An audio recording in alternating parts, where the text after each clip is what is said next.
Now let's talk about sound effects. You might have heard sound effects like this, or this so many times. Trust me, they are just the most overused things on the internet. A lot of times beginners, they just don't know when to use them, or they get confused because some videos who use the same sound effects, they get millions of views and your video is not. So you tend to use them more and more.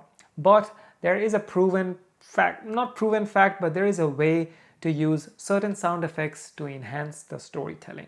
The first one is the whoosh sound effects. The whoosh sound effects you can use when something is wiping out from the screen, like this. Or you can also use them when you're introducing something in the screen. So here's to creating freely. Or you can also use them when you're zooming in or zooming out in the video, like this. Video editing. The next sound effect is click. Click sounds like this, of course. This you can use when you're using a match cut or when you introduce a film burn, like so. The next one is the sub drops. They sound like this. You can use them when it's a moment of impact in the video, or when you want to end the song, but the song track is a bit abrupt, so you can end it with a sub drop. And the next one is a riser. A riser sounds like this. When you want to move from one scene to another, or when you want to end one scene, then you can use a riser. Let me show you an example on this same video where I've used certain sound effects, and that can give you a bit more clarity of when to use or not use them. So let's start the video here. So here there is a reverse whoosh sound effect. So let's see how that sounds and is it even adding anything to the video. So let's start.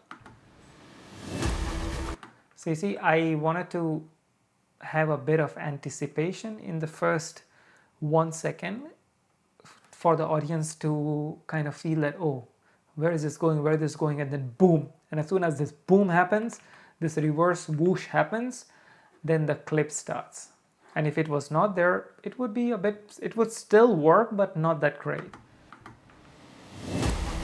You see, there is a little bit of impact, more impact in the video. I orchestrated a very unique main character retreat where I took business women on a journey.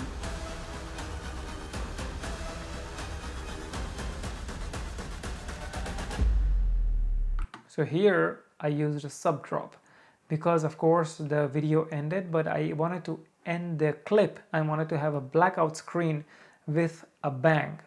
And here you can see that another sound is coming. So this sub drop is also acting as a bridge. So let's hear it again.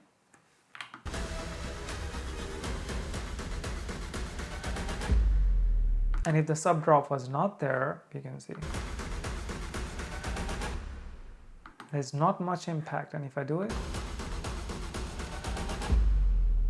that's when I use sub drop. And then there's another place here where I use another reverse whoosh because I wanted to cut from one action to the another.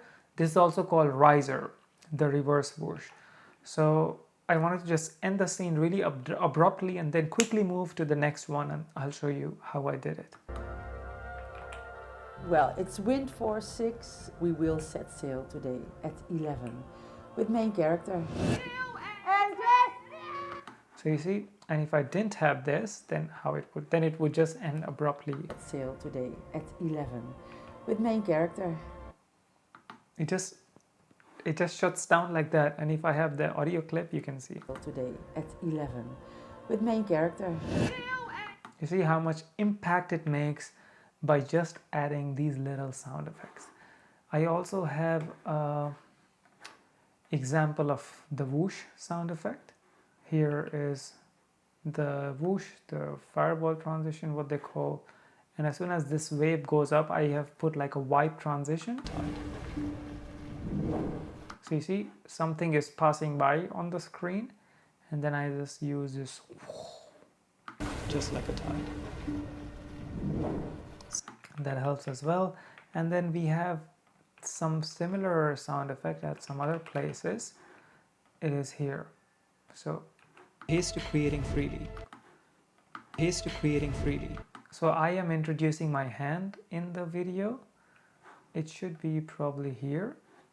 And as I'm bringing my hands in the frame, there is a whoosh sound effect here. So here's to creating freely. To make. You see? So here's to creating freely. To make. But if it was not there, the video would still look okay. So here's to creating freely. It just looks like there is something missing. So that's when I put the whoosh. So here's to creating freely. To make. So yeah, that's how I use the sound effect. But the thing is that if you are not editing videos a lot, if you are just a beginner, it would be a bit more difficult in the beginning to know when to use what.